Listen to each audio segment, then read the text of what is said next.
के अच्छे प्रभाव और बुरे प्रभाव की एक लंबी बहस होती रही है और कई तर्क आते हैं, कई जो बुद्धिजीवी हैं इसको अच्छा भी बताते हैं, बुरा भी बताते हैं। ऐसा ही एक मामला कवर्धा ज़िले में आया है। कवर्धा ज़िले में दो आरोपी सामने आए हैं जिनके बाद जब पूछताछ किया गया तो ये पता चला कि उन्होंने फिल्म देखकर इस घटना को अंजाम दिया है और पुलिस को बहकाने की कोशिश की है। क्योंकि एक ग्वालीन बाई जो 28 वर्ष की एक महिला है, उसकी मौत होती है। उसके घर वाले पहले रिपोर्ट लिखाते हैं कि वो ग्वालीन बाई है जो कुछ दिनों से लापता है और घर नहीं पहुंची है। उसके बाद जब पुलिस जांच करती है तो पुलिस के जांच में कई बड़े खुलासे होते हैं और खुलासे के बाद दो आरोपियों तक पुलिस पहुंचती है और वो आरोपियों ने जब पुलिस को अपनी कहानी बताई मर्डर करने की तो वो एक अजीबोगरीब कहानी रही, क्योंकि उन्होंने बताया कि उन्होंने दृश्यम फिल्म देखा और फिल्म देखने के बाद पुलिस को बहकाने के लिए कई प्रयास किए, लेकिन अंत में कहते हैं कि कानून सबसे बड़ा होता है और कानून से कोई नहीं बच पाता। तो पुलिस ने तहकीकात की और तहकीकात के बाद दो आरोपियों को गिरफ्तार किया। पूरी कहानी समझते हैं। हमारे साथ हैं कवर्धा में आईपीएस विकास कुमार सर, उनसे जानते हैं सर क्या मामला है, कैसे इस मामले का खुलासा हुआ? एक्चुअली 22 जुलाई को जो ग्वालीन बाई है उसके पिता आकर गुमशुदगी की रिपोर्ट दर्ज कराए। उन्होंने बताया कि 18 तारीख को जो ग्वालीन बाई है कोर्ट गई हुई थी और कोर्ट में पेशी के बाद आज दिनांक तक मतलब 22 जुलाई तक वापस नहीं लौटी है। जिसके बाद थाना सहसपुर लोहारा में गुमशुदगी की रिपोर्ट दर्ज की गई और उसके बाद गुमशुदा महिला ग्वालीन बाई की लगातार पतासाजी की जा रही थी।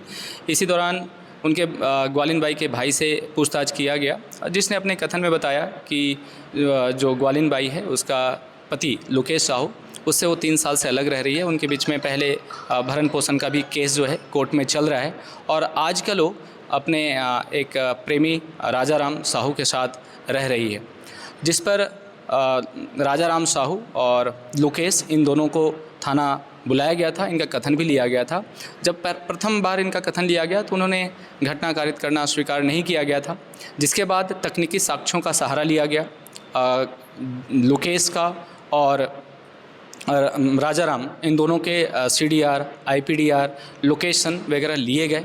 अन्य तकनीकी साक्ष्यों का भी सहारा लिया गया, जिस पर पाया गया कि इन तीनों का, ग्वालीन बाई का, राजाराम का, लोकेश का, तीनों का फ़ोन एक साथ करीब 8 से 9 बजे के बीच में बंद होता है।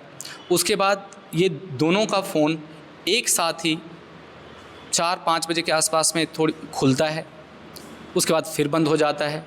फिर करण आला पे जो मृतिका का फ़ोन है वो चालू होता है, वहाँ पे लोकेशन इनका भी पाया जाता है और उसके बाद चंद सेकंडों के लिए ग्वालीन बाई का मोबाइल ऑन किया था, फिर इसको स्विच ऑफ कर दिया गया था वहाँ पे। तो इनसे ऐसा लगा कि जैसे ये तीनों एक साथ थे और उसके बाद से वो मृतिका नहीं, ग्वालीन बाई जो गुमशुदा महिला है वो नहीं मिल रही है, जिसके बाद इनसे कड़ाई से पूछताछ की गई। उसके बाद इन्होंने धीरे धीरे बताया कि इन्होंने कैसे इस घटना को अंजाम दिया और क्यों दिया है। सर बताया जा रहा कि फिल्मी तर्ज पर उन्होंने आप बयान में भी दिया कि हमने फिल्म देखा है और पुलिस को भी बहकाने के तमाम प्रयास उन्होंने किए। बिल्कुल, जैसा उसने पूछताछ में अपने बताया कि राजाराम और लोकेश दोनों एक्चुअली ग्वालीन बाई से परेशान चल रहे थे। लोकेश भरण पोषण का पैसा दे देकर परेशान था और उससे अन्य पैसे की भी मांग की जा रही थी, जिसके कारण वो सोच रहा था कि किसी तरह से इससे छुटकारा पाया जा सके।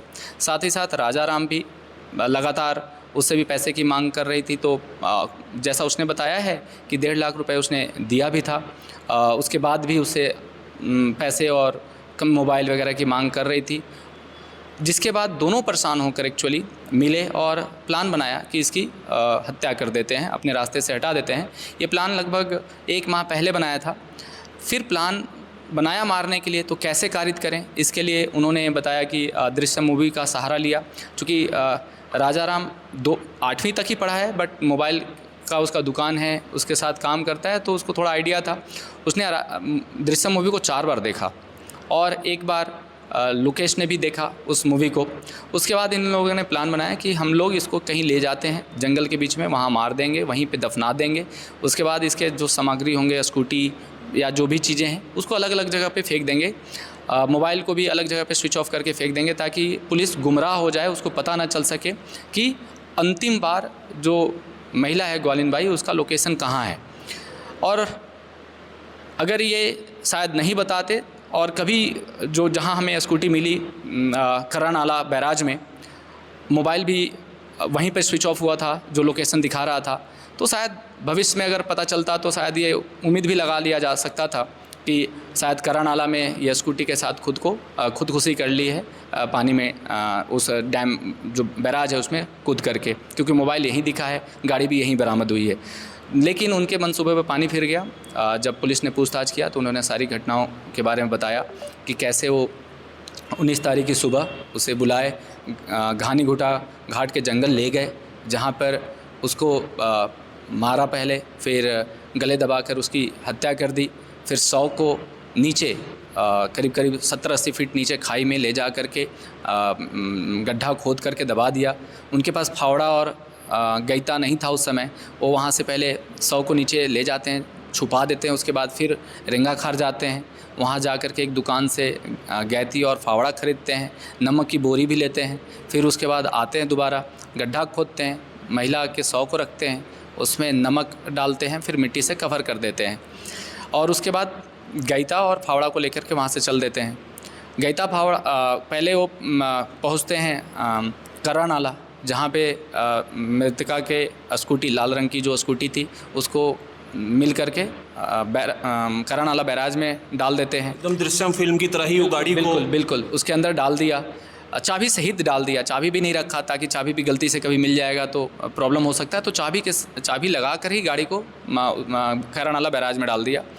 वहाँ पे उसके मोबाइल को थोड़ी देर के लिए ऑन किया, ऑन करके फिर स्विच ऑफ कर दिया और मोबाइल को भी उसी करा नाला बैराज में फेंक दिया।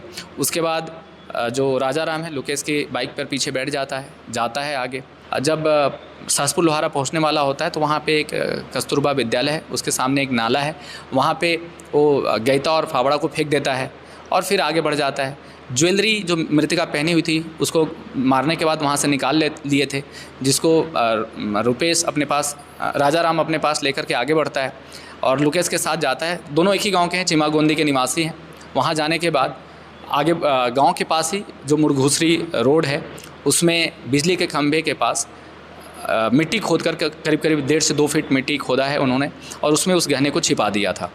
तो यानी ऐसा इसलिए किया गया कि कभी भी अगर जैसे 100 मिलता भी है बहुत दिनों के बाद तो पहचान नहीं हो पाएगा उस तरह से। सोने चांदी उसमें थे नहीं, वो सड़ गल नहीं सकते थे, इसलिए उसका ये मकसद था कि सोने चांदी या जो भी मेटेलिक सामान है उसको हटा लिया जाए, क्योंकि कभी भी वो सड़ेंगे गलेंगे नहीं, वो बरामद होंगे तो फिर पहचान होने पे दिक्कतें आ जाएंगी, डायरेक्ट दिक्कतें आ जाएंगी, इसलिए उसने अलग ही जगह पे इसको छुपा दिया था। तो इस तरह देखेंगे तो हर जो साक्ष्य थे उसको तितर बितर कर दिया था ताकि पुलिस आसानी से इन चीज़ों को बरामद ना कर सके और कभी उनके तक पहुंच ना सके। सर पूरी कोशिश की उन्होंने, क्या वो आदतन कोई अपराधी को उनका क्राइम बैकग्राउंड रहा जो आरोपी? नहीं, अभी तक जो हमारे जो रिकॉर्ड्स हैं उसके अनुसार उनके खिलाफ कोई अपराध पंजीबद्ध नहीं है। जैसा उन लोगों ने बताया है कि वो प्रताड़ित थे, उनसे परेशान थे और इतना परेशान हो चुके थे कि उनको लगा कि अगर या तो ये हमें केस में फंसा देगी और अगर इससे पीछा छुटकारा पाना है तो फिर इसे मार देना उन्होंने उचित समझा। तो ये 2 आरोपी हैं, फिलहाल तो पुलिस ने उन्हें रिमांड पर भेज दिया है और रिमांड के बाद अब उन्हें सज़ा भी हो जाएगी। लेकिन सच में बात तो यही है कि आप कितने भी दिमागदार क्रिमिनल हों लेकिन पुलिस और जो कानून है उससे आप बच नहीं सकते। तो इसलिए ऐसे कोई कदम उठाने से पहले आपको 100 बार सोचना चाहिए। छत्तीसगढ़ तक के लिए कवर्धा से वेदांत शर्मा।